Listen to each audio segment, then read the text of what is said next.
Olá pessoal, Iago Franklin de volta. No vídeo de hoje vamos dar continuidade ao nosso curso de Revit API e vamos continuar falando sobre essa classe Element Transform Utils, que é uma classe fundamental para aplicar transformações a determinados elementos. Então no último vídeo nós falamos sobre mover um elemento, e criamos esse método aqui, movePickTheElement, que permite ao usuário selecionar um elemento e aplicar aqui uma movimentação nos eixos x, y, z.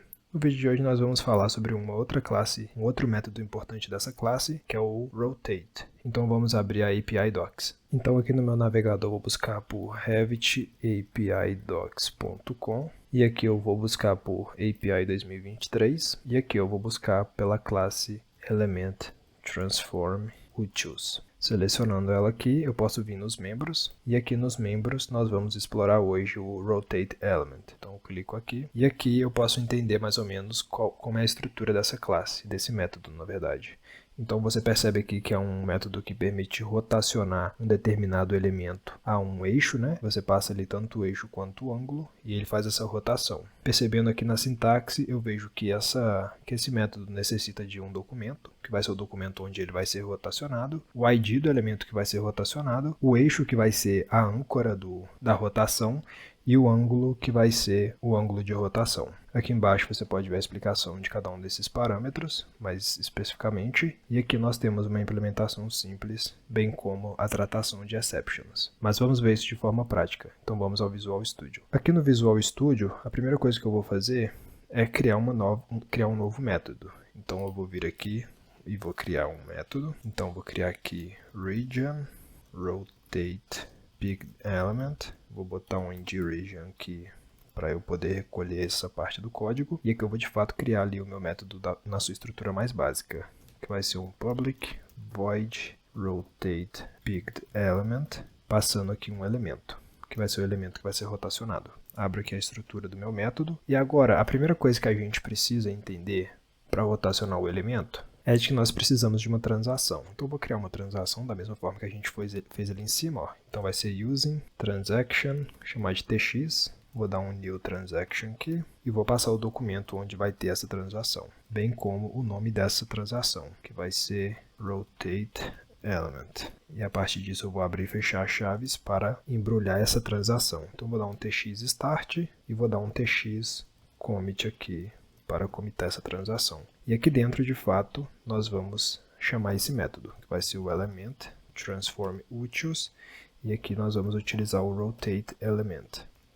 E para ele, como você pode perceber, nós precisamos tanto do documento, então vou passar aqui o doc, que é uma variável global que a gente já tem, o ID do elemento. Perceba que eu estou recebendo o elemento aqui em cima, na assinatura do meu método, então eu posso simplesmente fazer um e.id. E além disso, eu preciso de uma linha, que vai ser o eixo, e também o ângulo, que vai ser um double, do tipo double. Então, primeiro vamos falar sobre essa linha, que é um elemento do tipo line. Vamos voltar na API Docs. Então, aqui de volta na API Docs, eu vou buscar por line, tem a line class, que é a classe de linha, e aqui ele me diz que é uma linha no espaço. Nós podemos ver, por exemplo, aqui os membros. Aqui nós temos uma série de membros, tá? Você pode explorar esses membros clicando em cada um deles e lendo, mas o mais importante para nós no momento é esse daqui de criação, que é o Create Bound. Esse Create Bound permite que nós criemos ali uma nova instância de linha. Vou então clicar nele aqui para explorar mais, e aqui eu percebo, ele me explica aqui o que esse método faz,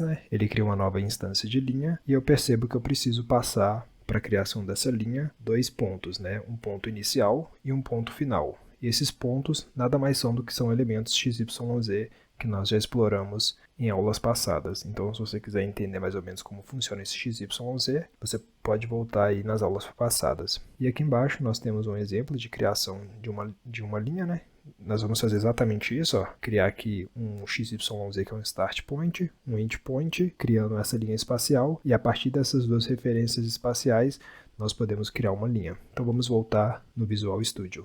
Aqui no Visual Studio, antes de eu iniciar minha transação, eu vou criar dois pontos, x, y, z, vou chamar de P1, ou ponto inicial e ponto final. Esse vai ser o ponto inicial, então vai ser o P1, vai ser igual a new x, y, z, e vou passar aqui as minhas coordenadas. Considerando que eu quero fazer uma rotação em torno do eixo Z, eu tenho que passar 0, 0, vou dar um Ctrl D para duplicar, chamar isso aqui de P2, que vai ser o ponto final, e vou colocar aqui 10 como referência. Então eu estou criando dois pontos, um na posição 00, que vai ser o ponto inicial, e outro que vai estar na 0010, ou seja, vai estar crescendo em relação ao eixo Z. A partir disso eu posso criar agora a minha linha. Então eu vou criar um objeto do tipo line, vou chamar aqui de axis, de eixo, e a partir disso eu posso utilizar aqui o line.createBound, que é criar uma linha conectada.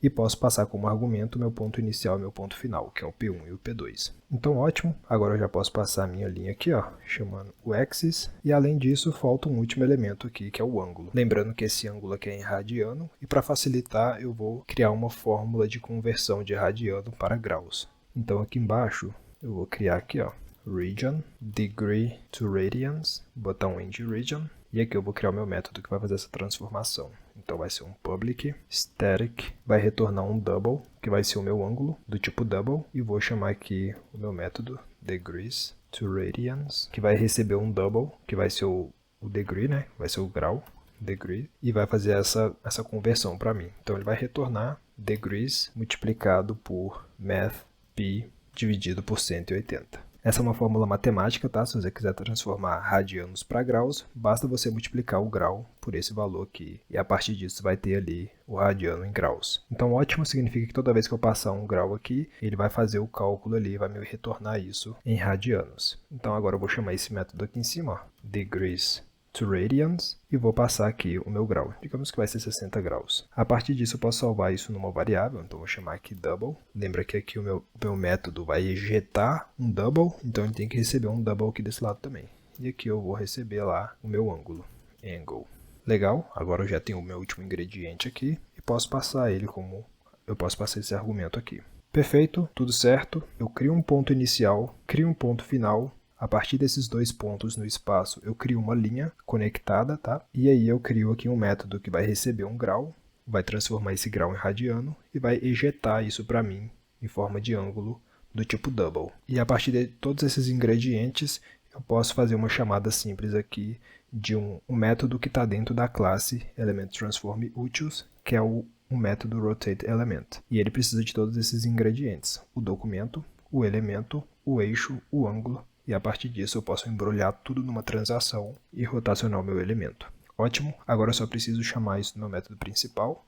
Eu vou voltar aqui onde eu tenho o meu método execute, que é o ponto de entrada. Vou comentar tudo isso, aperto KC para comentar. E depois disso eu posso chamar aqui o rotate picked element e passando aqui o elemento que está sendo selecionado aqui em cima. A partir disso posso dar um Ctrl B para buildar a aplicação. Buildar já aconteceu com sucesso e agora sim eu posso apertar Start.